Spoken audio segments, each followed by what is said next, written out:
No one is coming to save you. And I totally understand that you heard a story of a woman who was a struggling single mom and she was pushing her cart through Target, and then somehow magically she bumped into this guy and he's rich and now she doesn't have to work another day in her life. And you might even know someone, you might work with someone who this is very much their story. I get it, it's fucked up. Rent is ridiculous.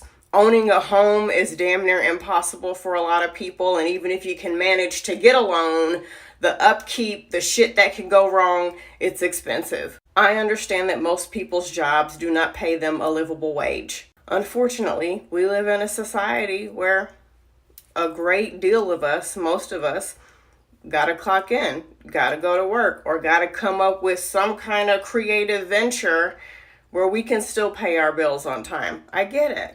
But we gotta get out of this fairy tale mindset of thinking someday my prince will come.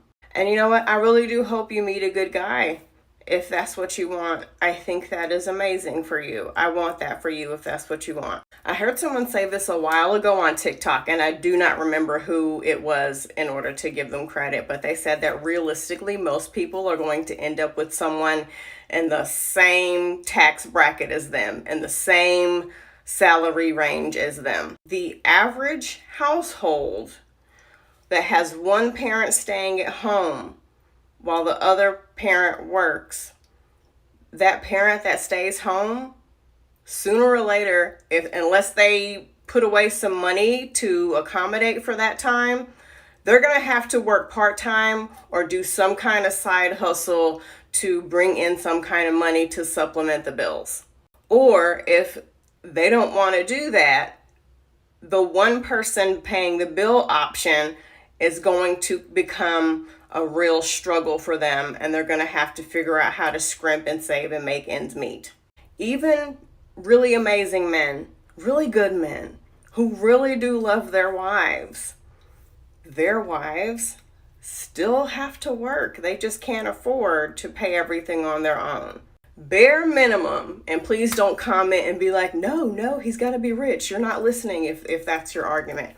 Bare minimum to me, you have to at least be able to handle like all the main stuff, and then I will take care of like my phone bill and little stuff, for me.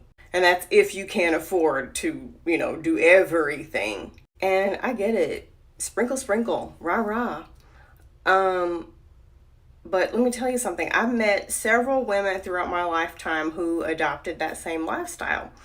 And do you want to know something funny? They're always broke, and they were always alone. They were always depressed, and they were always just kind of wandering through life. Their next meal, their next opportunity depended on them meeting a man at some random cigar shop. And if they didn't get a man, they were depressed. They didn't have any goals or anything going for themselves. I'm not saying that, things can't change and things can't get better. I'm not saying that you might not have that small chance of bumping into some guy who was wealthy, but I'm saying don't center your life around that happening, okay? Most of us are going to have to do this.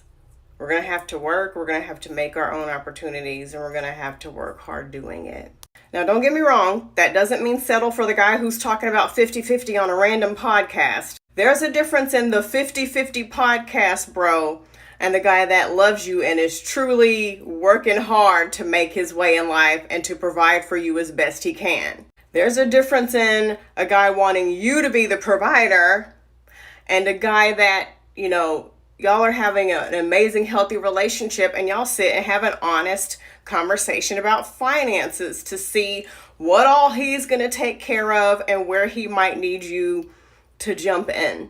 There's a difference in the guy asking you for gas money, every 5 minutes, and the healthy guy who you fall in love with and y'all have a healthy relationship, and he says, babe, I can take care of the mortgage, I can take care of all the utility bills, and I got our groceries covered. If you don't mind taking care of your car note, I got everything else. And something else that I have noticed from those women who are trying to snag a millionaire, that shit takes a lot of work. You got to hang out at the right places. You got to dress a certain way. You got to look a certain way.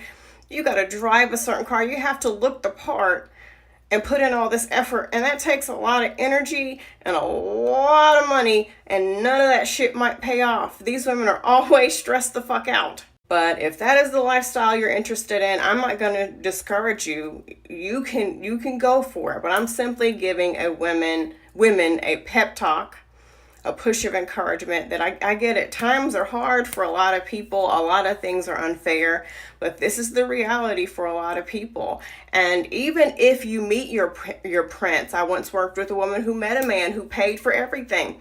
He wound up being abusive and controlling. And the only good thing about him was his money. He had no personality, nothing about him. He was trying to buy her with money.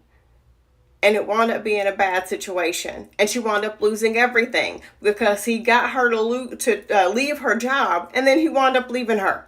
Learn about finances. Learn about saving money, high interest, things you can invest in. Always have money saved. And I don't think it's a good idea for women to be in situations where they're 100% dependent on a man anyway. I just don't like that. If you can, let's say you really don't have to work and he can comfortably pay all the bills, even your stuff. I would work a part-time job. I've worked with women who have done that over the years. They just worked a little pitiful part-time job at Macy's or something, just so they could have a little pocket change and something that was theirs. I'll see y'all on the next video.